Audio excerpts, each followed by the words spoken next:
Je suis arrivée devant la maison de Kathleen avec Glenda, Robert et Sandra.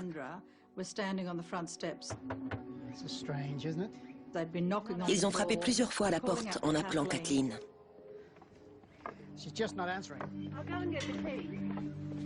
Je commençais à avoir peur qu'elle ait eu une attaque ou quelque chose comme ça.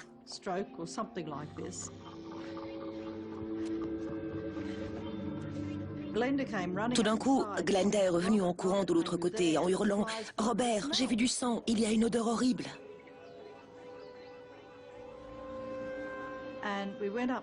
On est allé voir dans le cabinet de Kathleen et il y avait une telle puanteur. Ça ne pouvait être que l'odeur de la mort.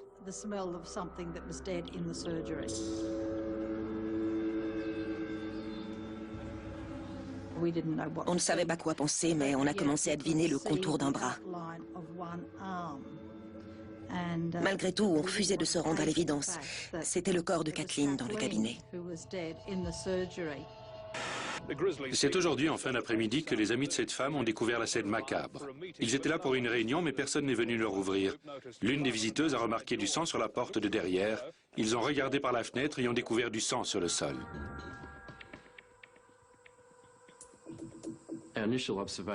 On s'est d'abord concentré sur l'entrée du cabinet.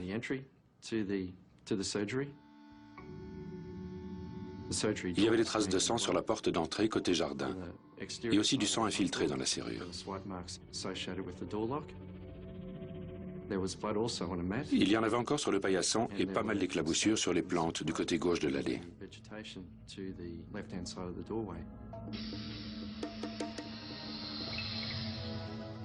Le corps avait la tête positionnée vers le coin droit de la pièce et les jambes à l'opposé, donc.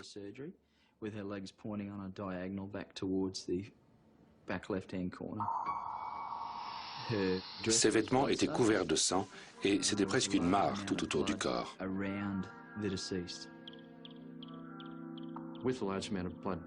À cause de la grande quantité de sang sur le sol, on a dû utiliser des marchepieds pour pouvoir nous déplacer sans contaminer la scène du crime. Il y en avait aussi pas mal dans le lavabo,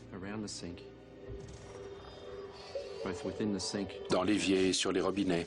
Mais surtout, on a retrouvé un sac plastique plein de traces de sang sur la gauche du lavabo. Sous l'évier, on a découvert un seau avec des serpillères rouges de sang.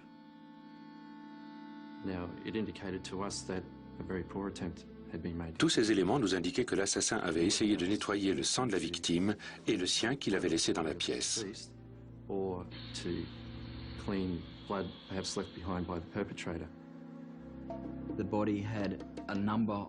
Le corps avait ce qui m'a semblé être des marques de coupure, comme des coups de couteau portés à travers ses vêtements et son soutien-gorge.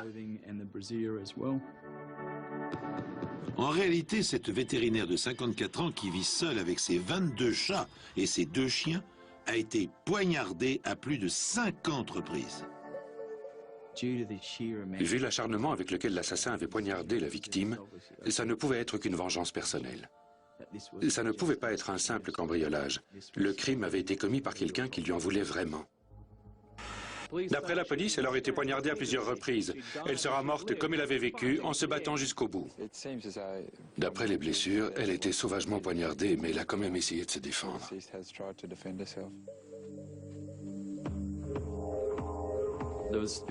On a plusieurs preuves qui démontrent qu'elle a été attaquée à l'intérieur du cabinet. La fenêtre avait été cassée et le verre brisé était encore sur le sol du garage.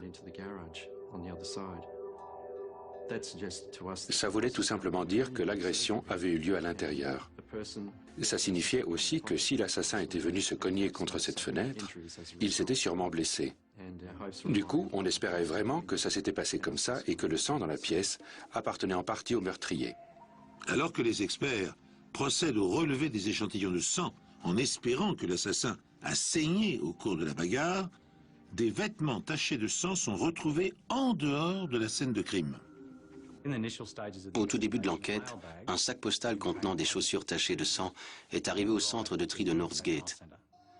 Un sac qui, de source sûre, avait été ramassé dans les heures précédant la découverte du corps.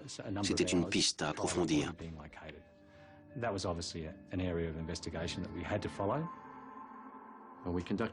On a fouillé un grand nombre de boîtes aux lettres situées près de la maison pour finalement trouver du sang à l'intérieur de celle de la poste. Ensuite, on a suivi les traces à partir de la boîte postale.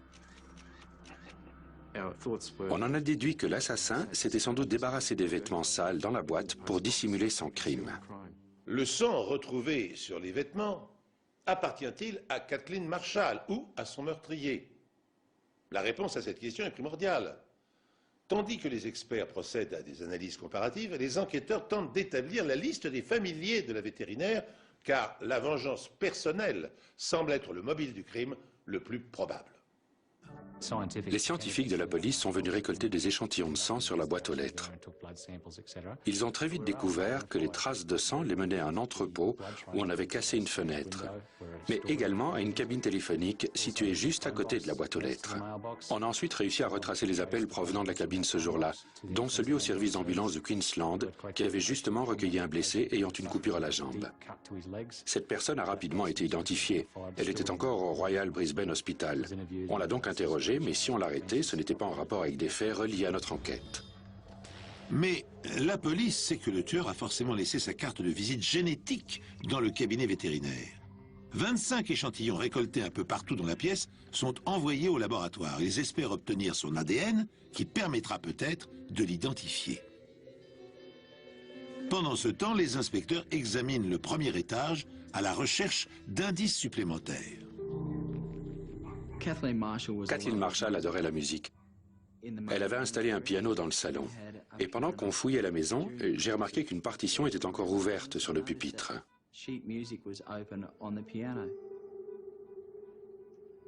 Et en regardant de plus près, j'ai vu que c'était une valse posthume de Chopin et j'ai trouvé ça bizarre.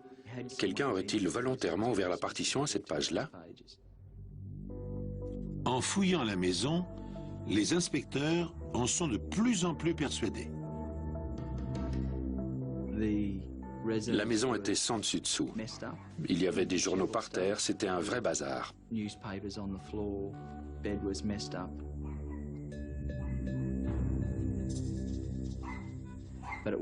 ce n'est que plus tard, au cours de l'enquête, qu'on s'est aperçu que c'était la façon de vivre de la victime.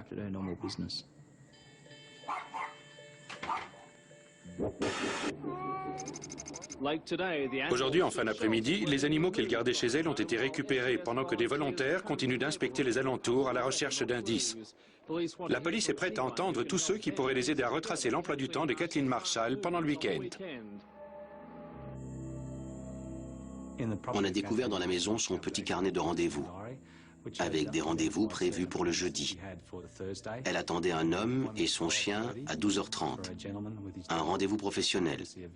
Et à 13h, elle attendait la visite d'un autre homme pour son chat. On connaissait le nom de l'homme qui avait amené son chien, et il nous a raconté que quand il a quitté le cabinet, il a vu un couple de personnes âgées arriver.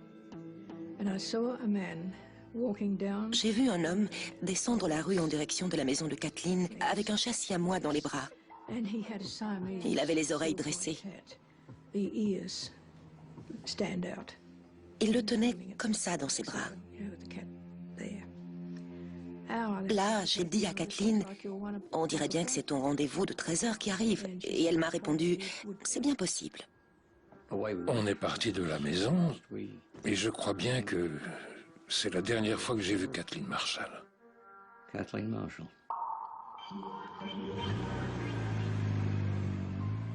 On a donc continué de frapper aux portes du quartier, mais cette fois en demandant si quelqu'un avait un siamois. Ça n'a rien donné. Alors que la police est toujours à la recherche d'un certain John Wilson et d'éventuels témoins ayant vu Kathleen les jours précédant le meurtre, c'est un message sur son répondeur qui va leur fournir l'heure approximative du crime. Tu es sortie, Kat? J'aimerais qu'on se parle avant le concert de ce soir. Essaie de me rappeler. Après avoir écouté son répondeur, on a pu établir avec certitude qu'elle n'avait rappelé personne après 18h et qu'elle n'avait répondu à aucun appel téléphonique non plus. Kat, je suis toujours sans nouvelles de toi. Écoute, j'attends encore jusqu'à 17h et si tu ne me rappelles pas, ça voudra dire que tu ne viens pas. Apparemment, Kathleen aurait été assassinée ce même jeudi après 18 h. Le lait et les journaux livrés le vendredi sont restés devant sa porte.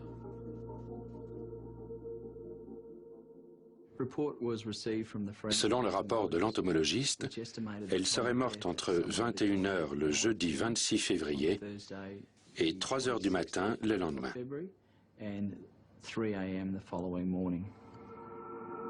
Il faut donc trouver quelqu'un qui aurait eu le temps, le mobile et l'opportunité de tuer Kathleen. Quand j'ai découvert le meurtre, j'ai tout de suite pensé que ça avait une relation avec la Société protectrice des chats du Queensland. Kathleen Marshall est la présidente de cette association, bien qu'elle soit très loin de faire l'unanimité au sein de la société. Comment décririez-vous la Société protectrice des chats? Complètement déconnectée. Ce n'est qu'une bande de fanatiques totalement ingérables. Cette histoire ne serait rien d'autre qu'une lutte de pouvoir entre fanatiques des félins.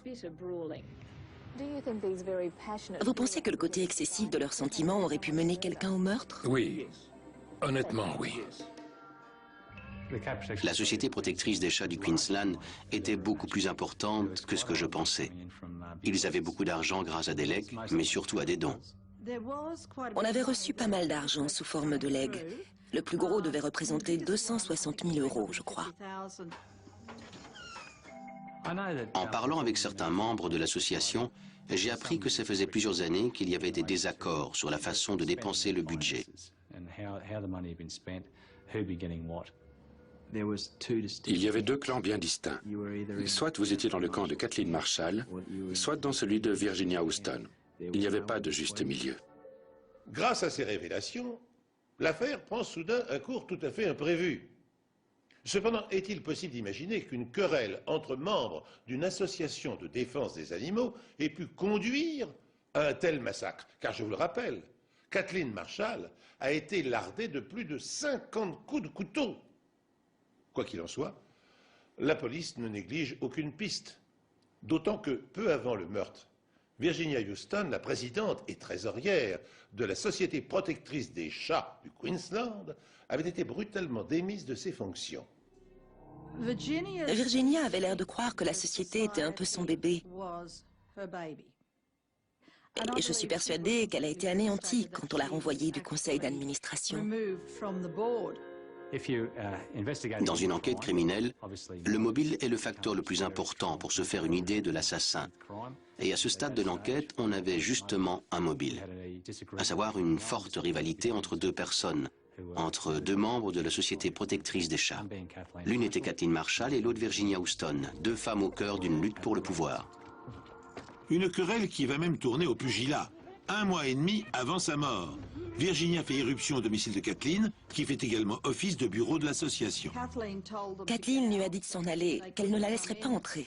Mais Virginia a rétorqué qu'elle avait le droit d'entrer dans les locaux de l'association.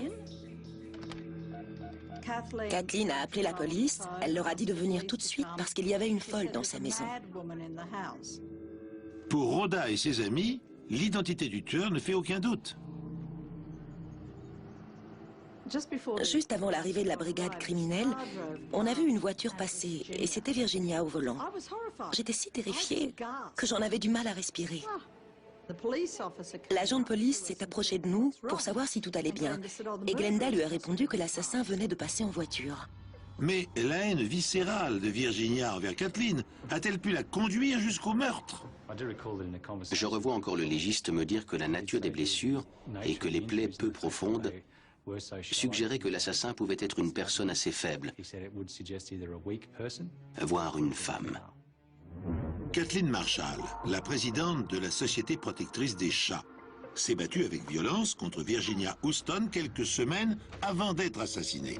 Pour la police, Virginia a donc un mobile et elle en voulait suffisamment à la victime pour la tuer. Voici le suspect numéro 1 dans cette affaire. Pourtant, Virginia Houston s'est rendue parfaitement disponible aux questions de la police. Je n'ai rien fait, je n'ai rien à cacher. Et je serai toujours à la disposition de la police s'ils ont des questions à me poser. Je me souviens, on a interrogé Virginia Houston un vendredi. On est venu la chercher chez elle le matin et on l'a interrogée toute la journée à la brigade criminelle. Je leur ai dit que je pouvais les aider et c'est ce que j'ai fait. Je leur ai donné beaucoup d'informations sur la société, tout ce que je savais de son fonctionnement interne. J'ai fait mon devoir comme toute bonne citoyenne. Virginia nous a tout de suite parlé de sa haine envers Kathleen Marshall. Elle n'a pas cherché à le nier. Elle n'a pas non plus cherché à nier qu'elle avait des problèmes avec les autres dirigeants de la Société protectrice des chats de Queensland. Elle a enfin reconnu qu'elle était rentrée de force chez Kathleen Marshall.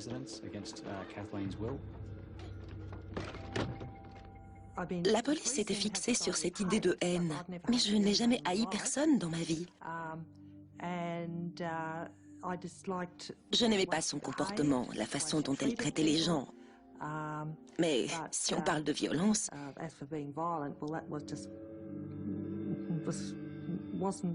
ça ne me ressemble pas. Elle s'exprimait avec aisance. Elle savait ce qu'on allait lui poser comme question. C'était comme si elle avait préparé une réponse pour chaque question. On lui a tout de suite demandé si elle avait tué Kathleen Marshall. Jeff Marsh s'est tourné vers moi et m'a demandé « Vous l'avez tué ?» J'étais pétrifiée. C'est à ce moment que j'ai compris qu'il me soupçonnait. Je ne voulais pas y croire. Et j'ai commencé à faire non de la tête en me répétant « Mais c'est pas possible !» Et j'ai fini par leur dire « Non, je n'ai rien fait. » J'étais consternée qu'on puisse seulement me poser la question. J'ai toujours été très respectueuse des lois. Je n'ai jamais eu plus qu'une simple contravention. À la fin de l'interrogatoire, elle ne m'avait pas totalement convaincu. Je ne voulais pas l'écarter de la liste des suspects. Les informations et les versions qu'elle nous avait données méritaient d'être approfondies. On a demandé un mandat de perquisition pour sa maison et on l'a fouillé. Je leur ai dit qu'ils n'avaient pas besoin de mandat pour perquisitionner chez moi. Qu'ils pouvaient très bien prendre mes empreintes s'ils le voulaient. Madame Houston a admis avoir eu une violente dispute avec le docteur Marshall quelques semaines avant sa mort. Après plusieurs interrogatoires, les autorités ont décidé de fouiller sa maison et sa voiture. On avait des preuves physiques, comme du sang, des cheveux et des fibres. Mais plus important encore, on avait l'arme du crime. Vous voyez débarquer des inspecteurs de police, accompagnés de bénévoles, qui mettent votre maison sans dessus-dessous pour essayer de trouver un couteau ou autre chose. Ça fait un choc. On se demande vraiment ce qui se passe. Mais la perquisition est un échec pour la police. Pas d'arme du crime et aucun résidu de sang provenant de la victime. On n'a trouvé aucune preuve qui puisse relier Virginia Houston au meurtre de Kathleen Marshall. Elle reste pourtant le suspect numéro 1 dans cette affaire. Et la police vérifie scrupuleusement ses alibis, à commencer par celui que lui a fourni l'homme qui lui tire les cartes, un certain Patrick Hanrahan. Tous les membres de la Société protectrice des chats du Queensland, aussi bien les proches de Kathleen Marshall que ceux de Virginia Houston, s'intéressaient beaucoup au spiritisme. La première fois que je suis allé interroger Patrick Hanrahan, il a refusé de me parler si je ne lui laissais pas tirer les cartes. Selon lui, elle lui dirait s'il pouvait me parler ou non. C'était assez bizarre parce que ni moi ni les autres inspecteurs sur l'affaire ne connaissaient ces pratiques. J'ai dû trouver un collègue qui puisse venir avec moi et qui soit sûr de ne pas éclater de rire pendant l'interrogatoire. Ça a été dur. Mais j'ai fini par trouver quelqu'un qui se retienne jusqu'à ce que j'obtienne ce que je voulais de Patrick. Il fallait absolument qu'on sache. Il était l'alibi de Virginia Houston jusqu'à 16 heures. Il nous a confirmé qu'il avait tiré les cartes à Virginia jusqu'à 16 heures et qu'ensuite, elle l'avait déposé chez le médecin. Il ne l'avait pas revu ensuite. La Société protectrice des chats du Queensland détient-elle la clé du mystère? Le doute est permis car l'association perçoit d'énormes sommes d'argent sous forme de dons et ses principales responsables se vouent une farouche antipathie. La police vérifie tous les alibis de Virginia Houston.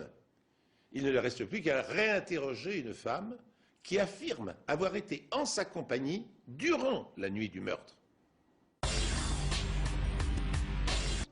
Corinne Welsh est celle qui a fourni l'alibi de Virginia, si l'on peut dire, entre 17 et 23 heures le jeudi soir, un horaire charnière dans notre enquête.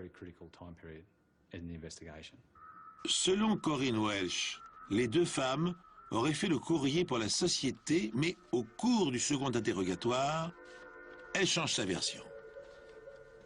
Au cours du deuxième interrogatoire, elle nous a finalement laissé entendre que Virginia n'avait pas passé toute la soirée avec elle. Lorsque Kathleen Marshall est retrouvée assassinée, ses collègues et amis ne désignent qu'une coupable possible, Virginia Houston.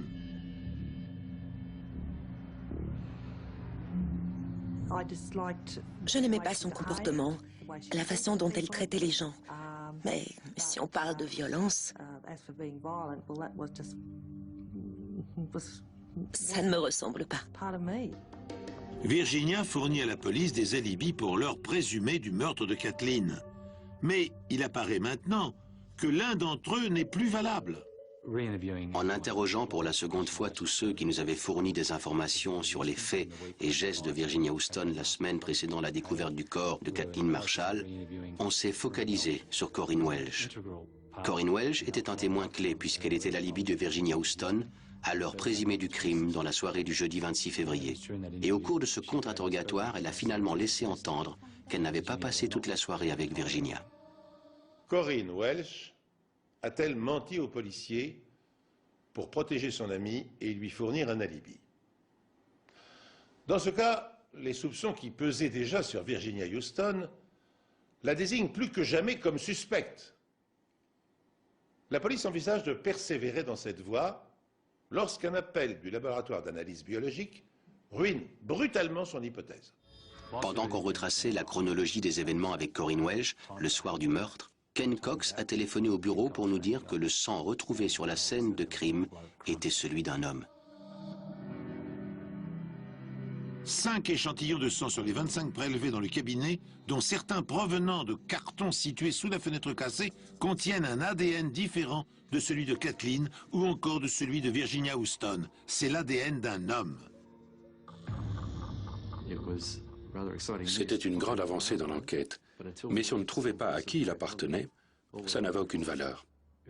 Tout ce qu'on avait à ce moment-là, c'était le sang d'un homme, mais sans aucun nom à mettre dessus. Je me suis dit qu'au moins on savait dans quelle direction chercher à présent. On devait retrouver un homme qui connaissait la victime de près ou de loin. Maintenant, on avait une cible un peu plus précise. La police pense maintenant que la vétérinaire a été tuée par un homme. Elle a déjà fait faire des prises de sang à plusieurs hommes liés à la société. Puisque l'ADN d'un homme avait été retrouvé, tous les hommes connaissant Kathleen ont été priés de se soumettre à une prise de sang pour des analyses d'ADN. Pour les analyses ADN, on a recensé environ 42 hommes susceptibles d'avoir un lien avec la victime. Ça a été très lent et ça a demandé beaucoup de travail. On a commencé à faire les prises de sang pour avoir l'ADN de tout le monde. Les échantillons de sang prélevés sur les associés du Dr Marshall vont maintenant être comparés à ceux recueillis sur les lieux du crime. Il devait signer un formulaire où il reconnaissait faire partie des suspects. Et ça donnait « Je reconnais être un suspect dans le meurtre de Kathleen Francis Marshall et j'autorise par la présente le prélèvement de mon sang, de mes cheveux, etc. » Ça pouvait faire ressortir des suspects qui n'auraient aucun lien direct avec Kathleen Marshall. Au départ, bien sûr, j'étais sûr qu'ils nous voyaient tous comme des suspects potentiels, mais après, j'ai compris que c'était justement pour écarter des suspects. Quand on m'a demandé de bien vouloir donner mon ADN, je me suis rendu compte que la dernière chose à faire, c'était de refuser. Ça paraît louche et si vous donnez votre ADN et qu'il ne correspond pas à ce qu'ils recherchent, ils n'ont rien à vous reprocher et vous êtes tiré d'affaire. Mais aucun ADN des suspects ne correspond. La police se rabat donc sur les hommes qui ont compté pour Virginia Houston. Et l'un d'entre eux est son ancien petit ami. On a retrouvé un homme dans une pension de famille près de Fortitude Valley. à qui on a demandé son ADN. Mais il a refusé. On l'a donc pris en filature pendant les jours qui ont suivi son refus et il a fini par cracher sur le trottoir. Ils ont donc été en mesure de récolter son ADN dans le crachat. Il habitait encore la pension de famille et il ne nous aurait fallu que quelques jours avant de savoir si c'était lui ou non. Le lendemain matin, le directeur de la pension nous a appelés pour nous prévenir qu'il attendait un taxi avec ses bagages. Après une petite enquête, on a pu déterminer que le taxi s'était rendu à la gare centrale.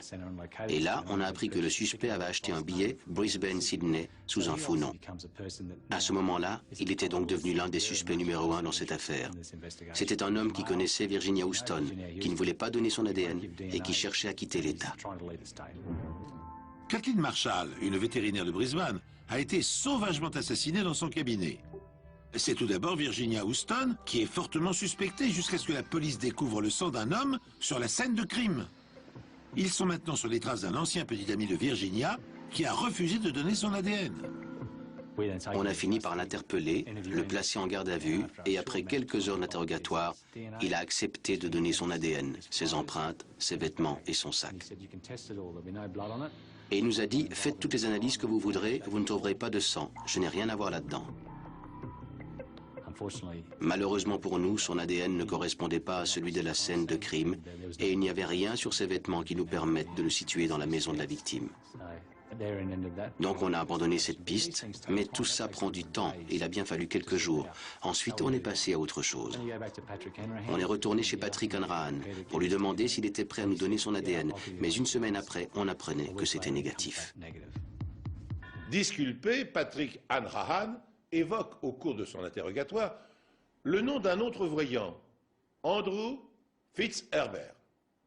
Ce dernier partage sa vie avec une certaine Ruth Bennett, qui est également membre de la Société protectrice des chats. Détail important, Ruth appartient au camp des amis de Virginia Houston.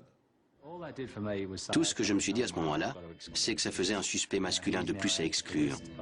On savait maintenant que Andrew Fitzherbert devait être placé sur la liste des partisans de Virginia Houston de par sa relation avec Ruth Bennett. Il fallait donc qu'on s'assure de son innocence. Mais il reste un autre homme à exclure de la liste des suspects, John Wilson, l'homme qui a pris le rendez-vous de 13 heures pour son chat. On n'a jamais pu mettre la main sur John Wilson. On ne savait pas qui c'était. On a fait paraître une annonce dans la presse en demandant à cet homme de se présenter au poste. Nous aimerions parler à toute personne qui s'est rendue chez Kathleen Marshall la dernière semaine de février 1998, et particulièrement ceux qui auraient amené un animal malade ou blessé. Il ne donnait toujours pas signe de vie. Et ce n'est que le 12 juin que Ruth Bennett est apparue dans le journal, un siamois dans les bras.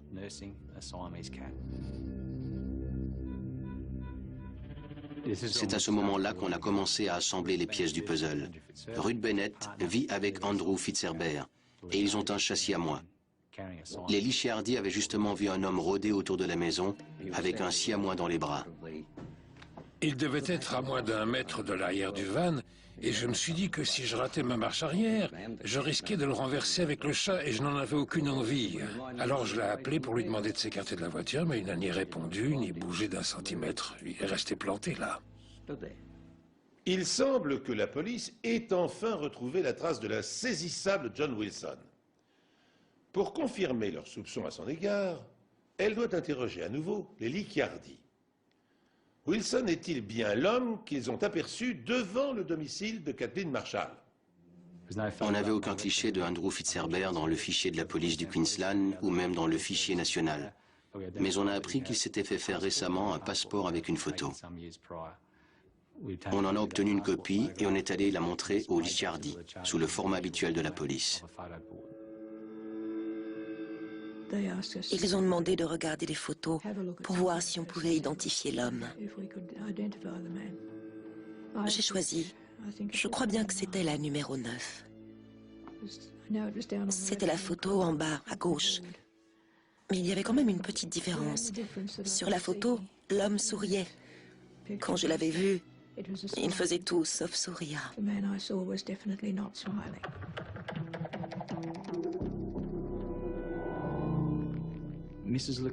Madame Licciardi est parvenue identifier parmi les photos Andrew Fitzherbert comme l'homme qu'elle a vu devant la maison de Kathleen Marshall le jeudi 26 février.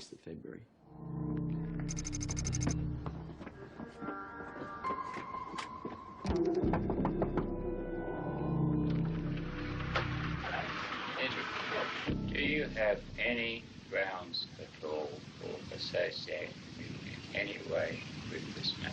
Have you had contact with Kathleen Marshall? No. Have you ever met Kathleen Marshall at all under any circumstance? All I know of I have met Virginia Houston. I know Virginia Houston fairly well. Have you ever been to Kathleen Marshall's street or to her house? I don't even know where she lives. Have you ever spoken to her over the telephone? No. Cette dernière réponse vient confirmer les soupçons de la police. Ils savent qu'un appel téléphonique a été passé à Kathleen Marshall du domicile de Andrew Fitzherbert, 2 jours avant la mort de la vétérinaire. Et c'est peut-être ce fameux coup de téléphone qui a servi à prendre rendez-vous pour John Wilson. On lui a dit qu'on pouvait faire le lien entre son domicile et celui de Kathleen Marshall dans les jours précédant le meurtre. Il a tout nié en bloc. On lui a donc expliqué qu'on avait obtenu la preuve en vérifiant les appels téléphoniques. Et là, il s'est mis à trembler comme une feuille, tellement fort qu'il n'arrivait plus à se maîtriser.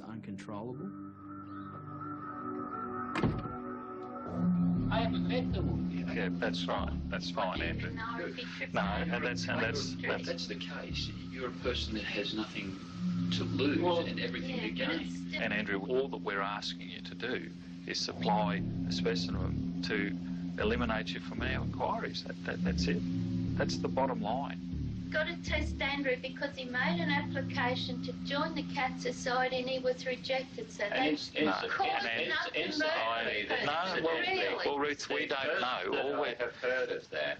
Ruth, I mean, we've got alibis for the whole weekend. I appreciate that. I appreciate that. But all I'm saying is we can finish this up in a few minutes. That's all that we're saying to you, Ruth. Well, I think I'm going to say no. No, I am not going to give you samples. I will give you samples if and when. Well, I'm not going to give you samples. It's as simple as that.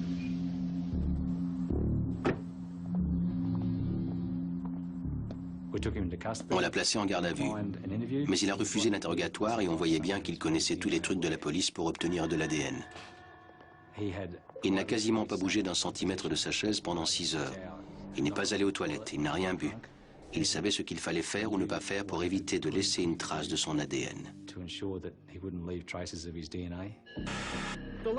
Le suspect numéro 1 dans cette affaire de meurtre a quitté le commissariat cet après-midi aux côtés de son avocat. Malgré les rumeurs qui le voyaient comme un coupable tout désigné dans le meurtre de la vétérinaire Kathleen Marshall, le suspect a été relâché après un interrogatoire de plus de 6 heures. La police n'aura finalement pas obtenu l'ADN du prévenu après qu'un juge a décidé de rejeter la demande du ministère public pour manque de preuves. Pour rattraper le meurtrier présumé de Kathleen Marshall, la police va donc devoir trouver le moyen d'obtenir son ADN.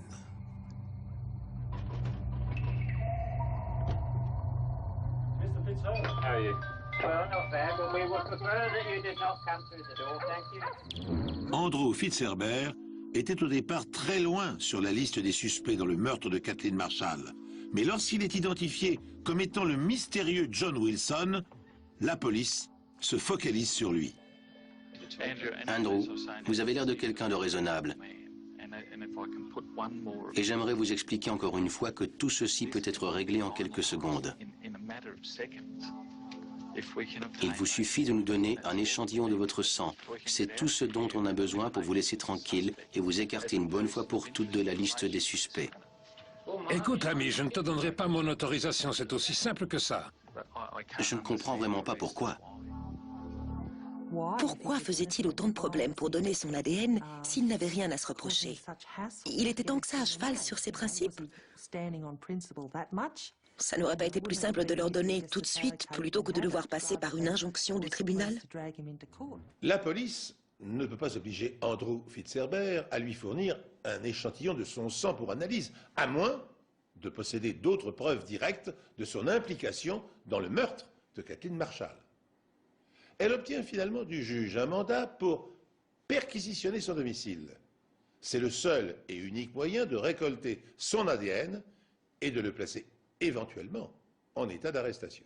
Execution of search warrant.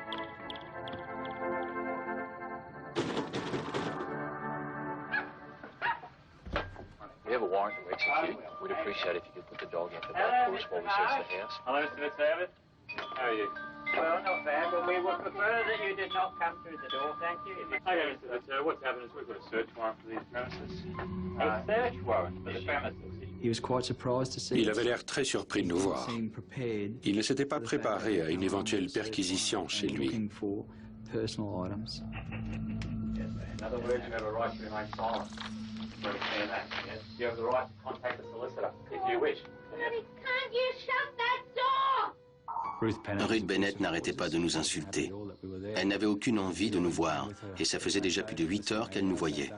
On n'avait pas réussi à obtenir d'injonction de la Cour pour prélever son ADN, et elle se croyait harcelée par la police.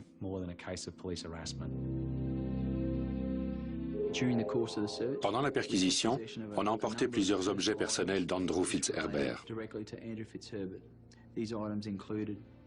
Il y avait sa brosse à cheveux, sa brosse à dents, sa thé d'oreiller, ses draps, ses chaussettes, sa tasse à café et un mouchoir qu'il avait dans sa poche.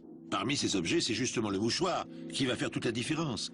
La police obtient enfin son ADN et tient la preuve de sa présence sur le lieu du crime. Ça faisait des mois qu'on essayait de trouver à qui l'ADN appartenait. Il ne nous restait plus qu'à prouver que c'était bien le sien sur le lieu du crime.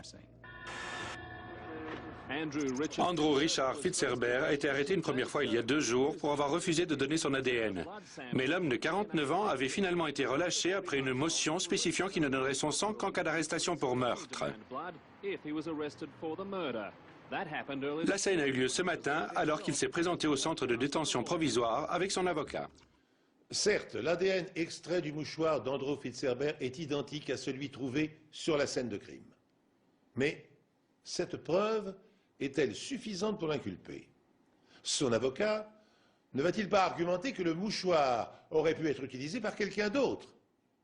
En accusant Fitzherbert de meurtre, la police est maintenant en droit de le soumettre à une prise de sang pour établir la vérité. Le sang d'Andrew Fitzherbert correspondait en tout point avec celui retrouvé dans le cabinet de Kathleen Marshall. 17 mois après le meurtre, Andrew Fitzherbert comparaît devant la justice. Ce matin, Andrew Fitzherbert a plaidé non coupable de meurtre. L'avocat général affirme que la preuve la plus accablante repose sur les tests ADN. Le ministère public a montré au jury que le sang de Fitzherbert correspondait à celui retrouvé sur la scène du crime. Les tests ADN affirment que seule une personne sur 14 multipliée par 10 puissance 15 peut correspondre. Pour les avocats de la couronne, il n'y a aucun doute possible. Fitzherbert est coupable. Si Fitzherbert peut encore affirmer qu'il a saigné dans le cabinet vétérinaire un autre jour que celui du meurtre, une preuve médico-légale va venir définitivement sceller son destin. Le sac en plastique retrouvé dans l'évier du cabinet contenait un mélange de sang de la victime et de celui d'un homme inconnu.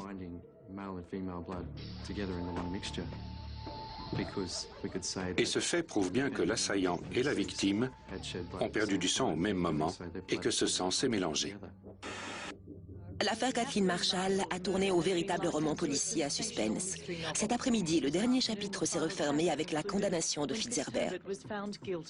Il n'aura fallu que 3h30 au jury pour donner son verdict. Le juge Mackenzie a aussitôt condamné Andrew Fitzherbert à 15 ans de prison. Il a néanmoins reconnu que sans les progrès de la science, il aurait pu s'en tirer. Ils ont eu beau essayer de fournir des preuves de son alibi, les preuves scientifiques comme la présence de son ADN sur la scène de crime, ajoutées au fait qu'il nie tout en bloc, ont suffi à convaincre le jury.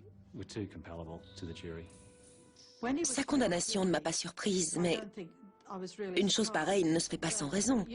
Alors quel était le mobile du crime? La seule chose qui semblerait à peu près logique, c'est une histoire de chat. Pendant le déroulement de l'enquête, on a découvert qu'Andrew Fitzherbert et Ruth Bennett possédaient 2 chats siamois, Jasper et Zia. Et Zia avait justement disparu quand on a retrouvé le corps de Kathleen Marshall. La chatte attendait des petits. Il lui a peut-être amené la chatte et quelque chose s'est mal passé. On se demande s'il n'aurait pas amené un chat à Kathleen et que le chat se serait échappé. Ils auraient commencé à se disputer et Fitzherbert se serait cogné contre la fenêtre. Et c'est là qu'il se serait coupé. Il y a plusieurs théories différentes sur le crime.